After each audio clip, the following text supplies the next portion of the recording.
Shalom, paz seja convosco, que a graça do nosso Senhor Jesus Cristo reine na minha casa e na tua casa nesse dia que o Senhor nos permitiu acordar e respirar para um novo dia. Um novo tempo vai surgir na minha vida e na tua vida também. Dias de vitória, dias de glória, que venha da parte, que a boa mão do Senhor esteja sobre nós nesse dia. Queridos, quero compartilhar com vocês uma palavra no livro de Jó. Exatamente aquele momento em que Jó se lançou-se sobre a terra, raspou a sua cabeça, rasgou as suas vestes, se cobriu de cinza e lançou-se em terra e adorou, dizendo: Nu saí do ventre da minha mãe, nu voltarei para lá. Deus me deu, Deus tomou, bendito seja o nome do Senhor. Essas palavras vindas de Jó não aconteceu no seu melhor momento de vida. Aconteceu no pior momento que um ser humano podia ter vivido nessa terra. Foi esse o dia mau de Jó. O mal sobreveio sobre a casa dele. O improvável, o inacreditável veio sobre a vida de Jó. No meio da adversidade, no meio da tribulação, no meio da provação, Deus vai provar para Satanás quem é Jó no meio da tribulação. A palavra de Deus diz que quando Jó, ele toma essa atitude depois de ter perdido tudo que ele tinha, tudo. Aliás, só sobrou-lhe a mulher para mandar ele amaldiçoar a Deus e morrer. Mas ele perdeu os seus bens, perdeu toda a sua riqueza, perdeu quase todos os seus servos. De todos os servos que estavam a trabalho dele, só sobrou um para lhe trazer a má notícia. Era o portador da má notícia. Só sobrou o portador da má notícia. E a sua mulher para mandar ele amaldiçoar a Deus e morrer. Mas a palavra de Deus diz que Jó, ele vai fazer aquilo que Deus esperava. Mas ele também vai fazer aquilo que Satanás não esperava. Porque Satanás estava esperando que a atitude de Jó fosse adversa a que ele tomou. Fosse ao contrário do que ele tomou. E Satanás, ele vai ficar muito frustrado, muito indignado, porque muitas das vezes nós ouvimos as pessoas falarem que Satanás foi diante de Deus, fez acusação sobre aquilo que ele achava sobre Jó e não por aquilo que Jó realmente era. Mas ele não vai diante de Deus uma vez, ele vai diante de Deus duas vezes. Porque quando ele vê que Jó adorou o Senhor no meio da adversidade, ele vai voltar a segunda vez. E olha que interessante, porque quando ele vai voltar a segunda vez, Deus vai falar assim: você aqui de novo? O que você quer aqui? Eu, o Senhor, eu já não te mostrei quem é Jó no meio da tribulação, no meio da tempestade? O que você está aqui fazendo aqui de novo? Você já não viu que ele é reto, ele é justo, ele é íntegro e que ele se desvia do mal? Além de ser justo, além de ser reto, ele se desviava do mal. Quando veio a luta e a tribulação, ele se desviou de dar ouvido aos portadores da má notícia. E essa palavra, querido, me levou até o livro de Reis. Primeiro livro dos Reis. Ali vai nos contar a respeito de uma jovem que vivia em Israel. E vai nos falar que essa jovem, ela só tem 12 anos de idade. Ela não é uma adulta, ela não é uma criança, ela é uma pré-adolescente, a pior fase da vida de um jovem, né? Não tem mentalidade formada como criança e nem como adulta. Está entrando na fase, deixando de ser criança para entrar na fase adulta. E a palavra de Deus vai dizer que nesse tempo houve uma batalha, houve uma guerra entre Israel e a Síria. E nesse tempo é tempo em que o rei Acabe reinava sobre Israel. Quando nós falamos no rei Acabe, todos sabem que o rei Acabe é um rei que não vale nada. Apesar de ser rei de Israel e deveria estar adorando ao rei de Israel, ele se casa com Jezabel e ele também consegue fazer a divisão entre adorar a Deus e adorar os deuses, a Baal, adorava também a Zera. Então este era o rei Acabe, um rei que muito desagradou ao nosso Deus, de maneira que houve até uma reunião nos céus e eu fiquei meditando sobre isso, que coisa terrível. Houve-se uma reunião nos céus. Viu o profeta Micaías de como Acabe seria tirado, seria varrido, esquecido naquele tempo, porque Deus já não suportava mais o que Acabe fazia. Apesar de Acabe ser quem ele era, havia um rei pior do que Acabe. Era o rei Ben-Hadad. Esse rei vivia afrontando a Israel. Vivia querendo pegar as mulheres, as crianças, levar para o cativeiro, tomar tudo que era de Israel e levar com ele. Deus não suporta. E além do que, esse rei, ele falava que Deus era Deus, vamos supor, lá nos montes, mas lá no vale Deus não era Deus. Ele vivia afrontando não só ao rei de Israel, ele vivia afrontando ao próprio Deus, tentando humilhar, tentando arrancar o povo de Deus. E como o povo de Deus não estava muito bem, como Acabe levou o povo de Deus a adorar outros deuses, a palavra de Deus vai dizer que Deus deu várias vitórias para Acabe e entregou esse rei na mão de Acabe. Mas era para Acabe exterminar com o rei Ben-Hadad da face da terra.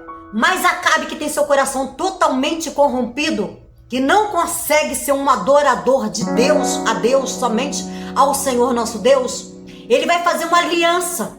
E a palavra de Deus diz que nós não devemos fazer aliança com o ímpio. Não devemos nos assentar à roda dos escarnecedores. E o rei Ben-Hadad, ele escarnecia de Deus. E Acabe foi fazer uma aliança. E a palavra de Deus diz que ele vai ter que pagar com a sua própria vida por desobedecer a Deus e não fazer assim a vontade de Deus. Vão perder então a batalha. Agora Israel vai perder a batalha.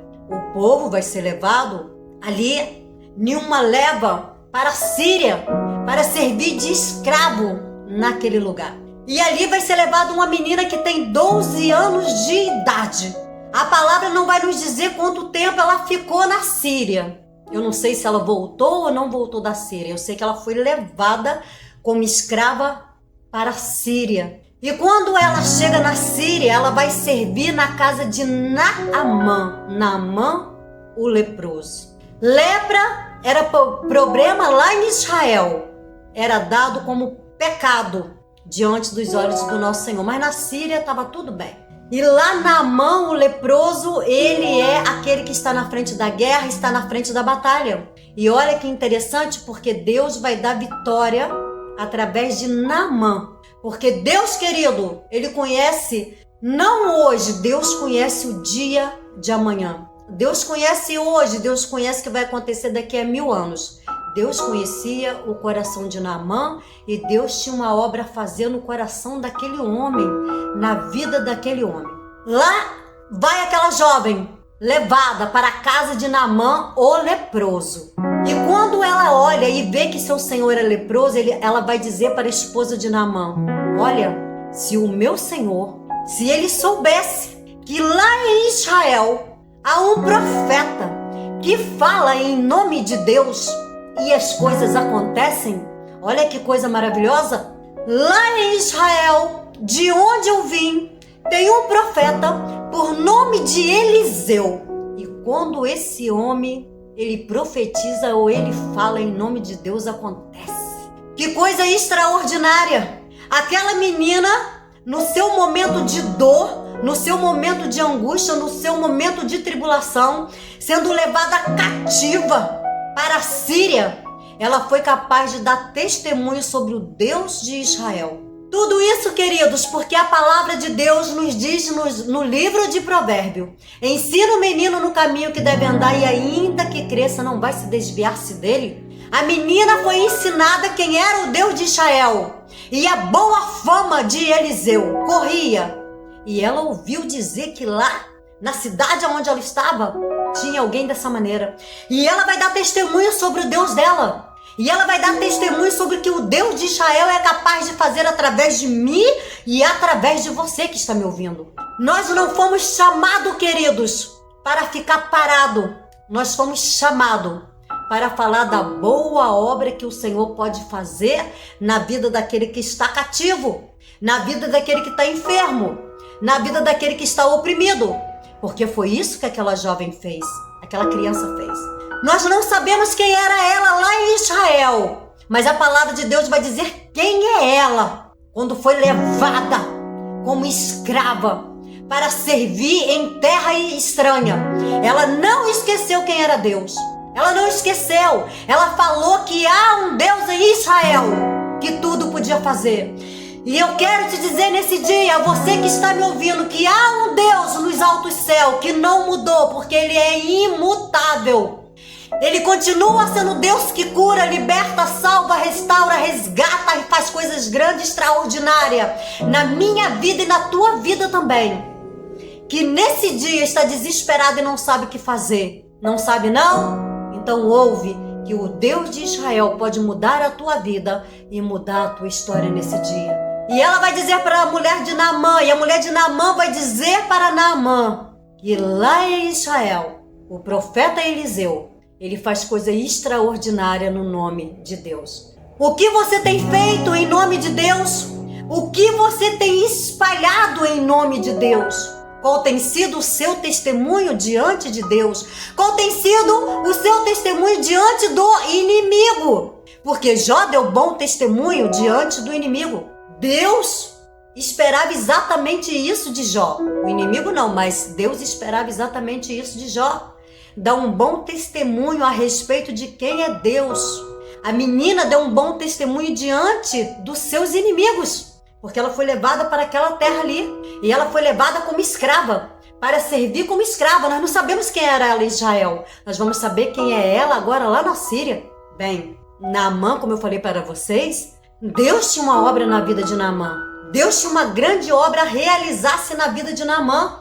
A palavra de Deus diz que Naamã ele vai dar ouvido à voz daquela menina, à voz da sua esposa, e ele agora vai até a Israel. Saiu da Síria, fez uma grande caminhada.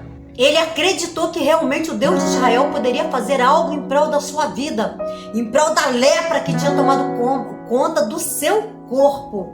E Naamã ele foi. Só que quando Naamã ele chega chega na terra de Israel, e quando ele manda avisar a Eliseu que ele chegou como alguém muito importante, porque ele era alguém importante, ele era aquele que Deus deu vitória para a Síria através das mãos dele. Já que Israel não queria seguir a Deus, já que Acabe não queria seguir a Deus, nesse tempo Deus entregou Israel na mão da Síria. E agora este homem, ele vai até o profeta Eliseu. Eliseu não vai recebê-lo. Eliseu vai mandar Geazim. Geazim é servo ali de Eliseu. E vai chegar até diante de Naamã e vai dizer assim: olha, o meu Senhor mandou que você vá até o Rio Jordão e lá você se lave. E lá você mergulhe 7 vezes no Rio Jordão, que você vai sair de lá curado. Naamã vai ficar indignado. Nossa, fiz essa caminhada da Síria. Dei ouvido à voz daquela menina. Dei ouvido à voz da minha esposa. E vim até aqui. E Eliseu é abusado. Eliseu é ousado, queridos. Eliseu ele tem confiança no Deus de Israel e Naamã vai ter que aprender quem é o Deus de Israel. Naamã vai ficar indignado porque lá em Israel existem outros rios e os rios são mais limpos do que o Rio Jordão, um rio cheio de lama. Puxa, pensou Naamã, por que ele não me mandou banhar-me em um rio melhor do que esse, mais limpo? Mas Deus queria que fosse daquela maneira. As coisas não acontecem na minha vida e nem na tua vida da maneira que eu quero ou da maneira que você quer. Acontece da maneira que Deus quer. E se nós não fizermos, e se nós não tivermos a fé, a confiança em Deus e fazer conforme Deus quer, querido, não vai dar certo. Naamã vai ficar indignado, mas o servo dele vai falar para ele: meu Senhor, Eliseu não te pediu nada tão difícil que o meu Senhor não pudesse fazer, não. Se o Senhor for, há uma chance de ser curado. Mas se o Senhor não for, e a palavra de Deus diz que Naamã também, ele é alguém que dá ouvido, e ele vai até o Rio Jordão, ele vai se lavar, e ele vai começar a mergulhar. E imagino eu, ele no primeiro mergulho, levanta, e lá está a enfermidade. E ele vai para o segundo mergulho, levanta, e olha, lá está a sua enfermidade. A cura não vem no primeiro, nem no segundo, nem no terceiro, vem na 7ª vez que ele mergulhou. 7 vezes, querido. Cada mergulho, uma volta, e olhava, e ele continuava leproso. Mas era 7 vezes. Quantas pessoas desanima, para no meio da sua caminhada, porque não consegue perseverar até o final. Se Deus mandou você fazer daquela maneira e você tem que fazer conforme Deus falou, você tem que confiar, você tem que perseverar, você tem que se entregar na mão de Deus. Você tem que confiar, porque a palavra de Deus diz que aqueles que confiam no Senhor são como um monte de Sião, que não se abalam, mas permanecem para sempre. Queridos, confiar em Deus, confiar na palavra que alguém mandou você fazer sem você saber se vai dar certo ou não. A fé é isso, queridos. A fé é o firme fundamento das coisas que nós não podemos ver. Naamã não tinha certeza se o milagre ia acontecer ou não. A cada mergulho, olhar para sua mão, para o seu corpo e ver que continuava do jeito que estava. Será que vai acontecer mesmo? Eu vou até o final. E é assim, queridos. A fé é o firme fundamento daquilo que eu não posso ver, mas eu creio que vai acontecer, porque Deus falou que vai acontecer.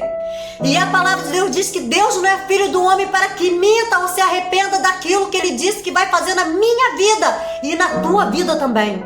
Se ele falou que vai fazer, ele vai fazer. Não importa o tempo que vai levar, porque 1000 anos é como um dia é como 1000 anos. E há tempo determinado para todas as coisas debaixo do sol. E escreveu Salomão: há tempo para todas as coisas debaixo do sol. Há tempo de plantar, há tempo de colher, há tempo de chorar, há tempo de viver, há tempo de morrer. Há tempo! Há tempo das coisas do Senhor acontecer na minha vida e na tua vida também. Mas se entregar a Deus, confiar a Deus, e Naamã ele confiou. Ele vai dar seu 7º mergulho. E quando ele levanta, ele olha. Ele tá limpo. Tava tão limpo como Jó. Porque Jó, lá quando ele passou por toda aquela tribulação, toda a provação, o corpo dele estava tomado também de chaga. Estava tomado pela enfermidade. Estava tomado também pela lepra, pelas chagas, pelas enfermidades, por úlcera. Jó ainda estava pior, porque as suas unhas caíram. Jó estava em um estado horrível, desprezível, jogado em um canto. Mas quando Deus manda ele orar pelos seus inimigos, quando Jó se levanta da sua oração, a sua pele era como de um bebê. Quando Naamã sai do seu mergulho, a sua pele estava totalmente restaurada, seu corpo, a sua vida. E é assim que tem que ser o crente na presença do Senhor. Tem que mergulhar nas águas, tem que mergulhar no Senhor, tem que mergulhar na presença do Senhor. E quando se levanta do estado do pecado, quando ele se levanta diferente. Deus restaura, Deus limpa, Deus cura. Queridos, lembra que eu falei que Deus tinha uma obra na vida de Naamã? Então, o propósito de Deus não era só curar o corpo de Naamã da lepra. O propósito de Deus era salvar Naamã do seu pecado, da sua imundície, da sua adoração aos deuses estranhos. Naamã ele fica tão grato ao Deus de Israel, de uma tal maneira que Naamã ele vai procurar Eliseu, porque ele havia levado presentes para Eliseu. Eliseu não quer nada. A cura, a libertação, a salvação, você não tem que pagar por ela, é de graça. É Deus quem nos dá, é o Senhor Jesus que nos dá. Você não tem que pagar para ser livre do seu pecado. Você não tem que pagar ninguém para ser curado. Você não tem que pagar ninguém para ter a sua vida transformada, salva. Não tem, porque Jesus já fez isso lá na cruz do Calvário. Ele se entregou. Ele levou uma coroa, ele carregou sobre si ali aquela cruz, os meus pecados, os seus pecados. Ele levou uma lança, teve suas mãos furadas, seus pés furados. Ele desceu ao seio da terra durante 3 dias e 3 noites, mas ele ressuscitou para que eu e você tivéssemos a vida eterna. E isso, querido, não se compra. A salvação, a libertação não se compra, ela é de graça. Dai de graça aquilo que você recebeste também de graça. E a palavra de Deus vai dizer que ele vai querer pagar Eliseu. Eliseu falou: não, aquilo que Deus faz não se paga, não tem preço. O preço já foi pago lá na cruz do Calvário.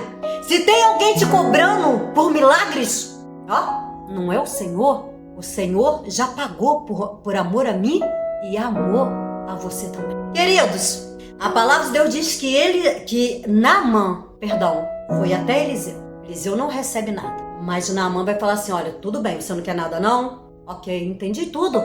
A obra de Deus, né? e a obra de Deus não se paga. Então, mas eu quero uma coisa, Eliseu. Eu quero uma coisa. Aí Eliseu falou assim, o que você quer ainda, Naamã? Você não recebeu aquilo que tudo aquilo que você mais queria? Acredito eu assim, penso eu assim. Naamã vai falar para ele assim, eu quero 2 carroças de terra. Eu quero levar lá para a Síria.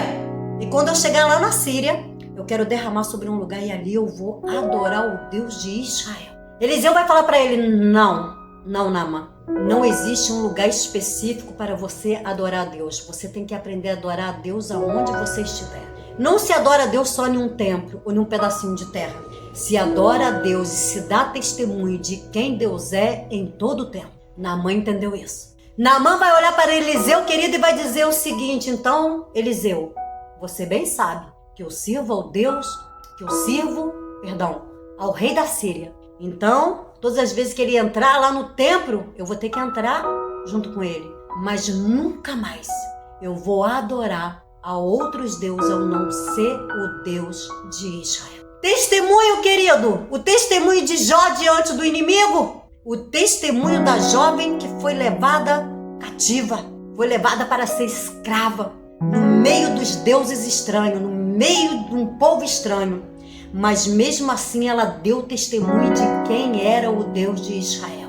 Naamã aprendeu que não basta só você entrar dentro da casa de Deus. Você tem que carregar Deus com você aonde você for. Tá lá, chorando diante de dor, de tribulação como estava Jó. Eu sei quem é Deus. Foi levada cativa. Foi levada para ser escrava na Síria, no meio de um povo estranho. Eu sei quem é Deus. É isso que Deus está esperando de mim e de você. A maneira que nós vamos dar testemunho dele diante da dor, diante da tribulação, diante da provação, diante dos inimigos, na terra estranha, seja o período que você estiver vivendo na tua vida. O bom testemunho sobre o Deus de Israel, ele precisa te acompanhar. O profeta Jeremias, ele diz, trazei à memória tudo aquilo que te dá esperança. O que te dá esperança nesse dia? Diante da luta, diante da tribulação. Olha aí, o tempo da caminhada que você vem fazendo aí, olha. Vai vendo tudo aquilo que Deus fez nesse tempo aí, nesse intervalo aí, ó, nesses anos aí, ó. Vai trazendo à memória aquilo que Deus fez na sua vida. Traga à memória aquilo que te dá esperança. Traga tudo aquilo que Deus fez na sua vida de bom. Porque os dias maus, querido, ele vem. E quando o dia mau, ele sobrevém sobre a minha casa, sobre a tua casa também, você tem que trazer à memória quem é o Deus de Israel. Para que você não venha pecar. Para que você não venha desanimar. Para que você não venha parar no meio da tua caminhada. Mas permanecer dando testemunho que ele é Deus em cima dos céus e debaixo da terra. Ele é o Senhor. Se eu fizer minha cama lá na alva, ele está. E se eu descer as mais profundezas do abismo, ali também ele está. Ele está em todos os lugares, como onisciente, onipresente, onipotente. O El Shaddai, o Deus Todo-Poderoso, que cuida da minha vida e que cuida da tua vida também. Seja, querido, não uma pessoa que serve a Deus de qualquer maneira. E quando eu estava falando, queridos, que não se paga por aquilo que Deus fez, eu não estou falando que você não deve ajudar a casa do Senhor, tá bom? Não estou falando isso, porque a casa do Senhor, queridos, ela tem que ser mantida, né? A luz tem que ser paga. A água que você bebe, o banco que você senta, o templo a qual você cultua a Deus, você adora a Deus, ele é pago. Eu estou falando a respeito de cura, de salvação e de libertação e de restauração. Isso aí não se paga. Isso foi de graça, porque Jesus se deu lá na cruz do Calvário, se entregou lá na cruz do Calvário, por amor à minha vida pecaminosa e a sua vida também, nos transformando em uma nova criatura em Cristo Jesus. O Senhor assim abençoe a todos, em nome de Jesus.